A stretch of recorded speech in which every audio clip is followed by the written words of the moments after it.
Friends, நாங்கள் இன்றைக்கி Pandian store serial review பார்ப்போம். ஃப்ரெண்ட்ஸ் எல்லாம் சப்ஸ்கிரைப் பண்ணுங்கள். சரி வாங்க சீரியலுக்குள்ளே போயிடலாம். கதிர் வீட்டு செலவுக்காக காசு கொடுத்தேன். அப்போ தேப்பன் கேட்க எவ்வளோ இந்த மாத செலவுக்கு தராயினுக்கு 6000 ரூபாண்டு. அப்போ கோமதிகிட்ட கூப்பிட்டு கேட்குற கோமதி இவங்க 2 பேரும் சாப்பிட்றதுக்கு ஒரு மாதத்துக்கு எவ்வளோ முடியுமென்னு கேட்க கோமதி சொல்ல மாட்டேன்றா. அவன் இதை சின்ன பொடியன்னு இதை தெரியாமல் சொல்கிறான், நீங்களும் இப்படி கேட்குறீங்களேன்னு சொல்லி கோமதி கேட்க.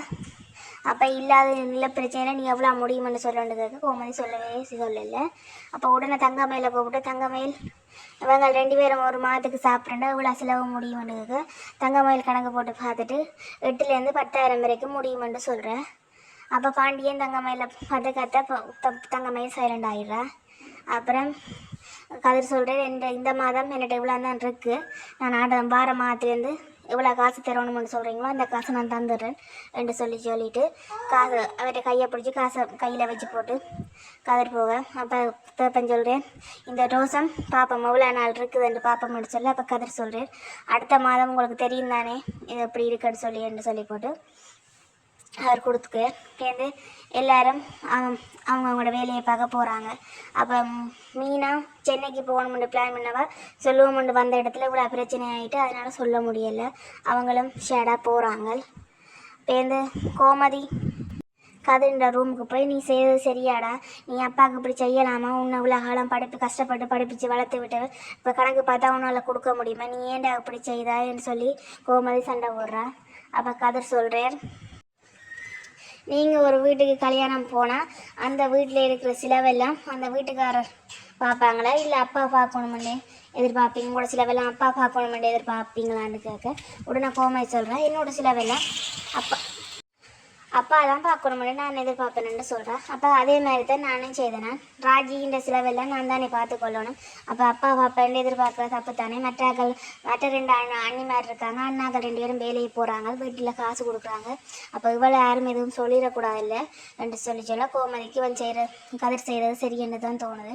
அப்போ என்ன சொல்கிறேன்னு தெரியாமல் கோமதி நிற்கிறா. இவ்வளோத்தையும் ராஜி கதவுக்கு வழியே வாசலில் நின்று கேட்டுக்கொண்டு நிற்கிறா. அப்போ ராஜிக்கும் அதில் ஹாப்பி ஆகுது. சரி என்று போட்டு கதிர் வழியை வேற ராஜி அதில் நின்று கேட்டதை கதிரும் பார்த்துட்டாரு. அப்போ 2 பேரும் பார்த்துட்டு 2 பேரும் போகிறாங்க. இப்போ ராஜி ஹாப்பியாக இருக்கா. கோமதி மேசையில் இருந்து மீனாவோட இருந்து கதைக்க வலிக்கிறா. இப்படி கதை செய்துட்டான்னு அதுக்காகத்தான் கதை காசு கொடுத்தோன்னு சொல்லி மீனா அட்டக்கும் கோமதி சொல்லி கொண்டிருக்க. அப்போ மீனா சொல்கிறா, அவன் செய்த சரிதானியத்தை, அப்போ அவன் செய்ததில் என்ன தப்பு இருக்குன்னு சொல்லியிருக்கா. கோமதிக்கும் அது சரியென்று தான் விளங்குது. அப்போ அங்கே ராஜி ஹாப்பியாக ஆடிக்கொண்டு வாரா. ஆடிக்கொண்டு உனக்கு இப்போ ஹாப்பியாக தானே இருக்குன்னு சொல்லி அவங்களுக்கு நான் ஹாப்பியாக இருக்கேன், கதிரை என்னவோ நினச்சேன்னு அவன் கதிரை இப்படி இருப்பான்னு எதிர்பார்க்கலன்றதுக்காக அப்போ கோமதியாக அப்போ என்ன நினச்சேனாக்க கதிரை ஒரு முரடை நினச்சேன்னா நான் இப்படி இருக்கானேன்னு சொல்லி அவள் சொல்ல, என்ற பையனை பார்த்து நீ முரடான்னு நினச்சிட்டியேன்னு சொல்லி சும்மா அதுலேருந்து காய்ச்சி கொண்டிருக்காங்க. அந்த டைம் பார்த்து தங்கமயில் வரா. தங்கமயில் கதிர் செய்தது தப்பு தானேன்னு சொல்லி கொண்டிருக்க. உடனே மீனா சொல்கிறா, இல்லை இதில் என்ன தப்பு இருக்குது, அவங்க வீட்டு செலவுக்கு தானே காசு கொடுத்தாங்கன்னு சொல்ல ராஜின்னு சொல்கிறா, அது வீட்டு செலவுக்கு தானே கொடுத்தேன்னு. இல்லை இப்படியெல்லாம் செய்யக்கூடாது, நான் எல்லாம் இப்படியெல்லாம் செய்ய மாட்டேன், அப்பா அம்மா கதைச்சா திருப்பி கூட கதைக்க மாட்டேன்னு சொல்கிறா. உடனே மீனா கேட்குறேன், அத்தை கதிர் செய்தது சரியா தப்பான்னு இருக்க. உடனே கோமை சொல்கிறா, இல்லை அவன் செய்தது சரிதான், அவன் செலவுக்கு தானே காசு கொடுத்தான், அப்பா அவன் நினைக்க மாட்டேரு, அவர் சந்தோஷம்தான் படுவார், நீ இதை பற்றி ஒன்றும் வேண்டாத என்னட்டு தங்க வேட்டதுக்காக நீ என்ன எல்லா வேலையும் முடிச்சிட்டியானதுக்காக ஓ பண்ணுறேன். அப்போ நான் போய் கொஞ்சம் ரெஸ்ட் எடுக்கிறேன்னா அவள் ஒழும்பி போகிறா. அப்போ மீனாவும் தங்கமயில்கிட்ட எஸ்கேப் ஆனால் பரவாயில்லன்றதுக்காக எனக்கு கொஞ்சம் வேலைக்கு ராஜியோருக்காக அவனோட கொஞ்சம் கதைக்கணும்னு ராஜியை உழுத்து கொண்டு போகிறான். அப்போ தங்கமயிலுக்கு என்ன செய்யறேன்னு தெரியல, எல்லாரும் வீட்டை போயிட்டாங்களா, அவள் சோகமாக அப்படியே மேசையிலே நிற்கிறா. அப்புறம் பார்த்தா கடையை காட்டுறாங்க. கடையில் எல்லோரும் காய்ச்சி கொண்டிருக்காங்க. வீட்டில் நடந்த விஷயத்தை பற்றி காய்ச்சி கொண்டு மாமா எங்கே போனேன் எது போனேன் என்று சொல்லி காய்ச்சி கொண்டிருக்காங்க. மாமா கடைக்கு வரும்போது சரியான கோவத்தெல்லாம் விடப்போகிறேன், என்ன செய்கிறேன்னு காய்ச்சி கொண்டு இருக்கும்போது அவர் கடைக்கு வாரேன். கடைக்கு வந்த இடத்துல இவங்களை பார்த்து பேசிப்படுது, இவன் இப்படி செய்தது சரியாடா, உங்கள் தம்பி இப்படி தண்டிட்டானேன்னு சொல்லி பேசிக்கொண்டிருக்கேன். அவன் செலவுக்கு தானே எப்போ காசு வந்தான்னு சொல்கிறேன், இவனும் இப்படி பண்ணான், அவன் படிப்பணத்தி போட்டு என்னை வேலைக்கு போகிறான், வேலைக்கு போனான்னா காலம் முறிச்சு போடுவேன்னு சொல்லி பேசிக்கொண்டிருக்கேன். இப்போ இந்த பிள்ளைகளே இப்படித்தான் தாங்களா கல்யாணம் பண்ணிட்டு வந்தேன்னு சொல்ல வலிக்கிற கதை மீனாட மனுஷன் இதில் நின்றா பிரச்சனை போல் நம்மளோட பக்கம் திரும்ப என்னோட ஒரு சாமான் கொடுக்குறோன்னு ஒளி வலிக்கிட்டு போகிறாரு.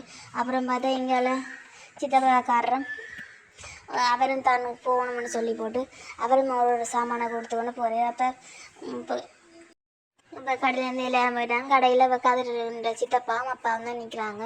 அப்போ அவர் இப்படி பண்ணிட்டானேன்னு சொல்ல அவன் பண்ணதில் என்ன தப்பு இருக்குன்னு சித்தப்பா கேட்கிறேன். உன்ன மாதிரி தானே அவனும் இருக்கான், நீயும் இப்படித்தானே பண்ணியிருப்பான்றது.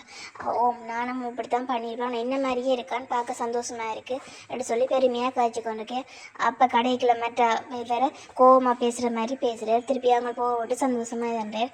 அதோட இந்தியான எபிசோட் முடிஞ்சது. அதோட தொடரும் போட்டாங்க. ஓகே ஃப்ரெண்ட்ஸ், மறக்காமல் சப்ஸ்கிரைப் பண்ணுங்கள். Thank you so much.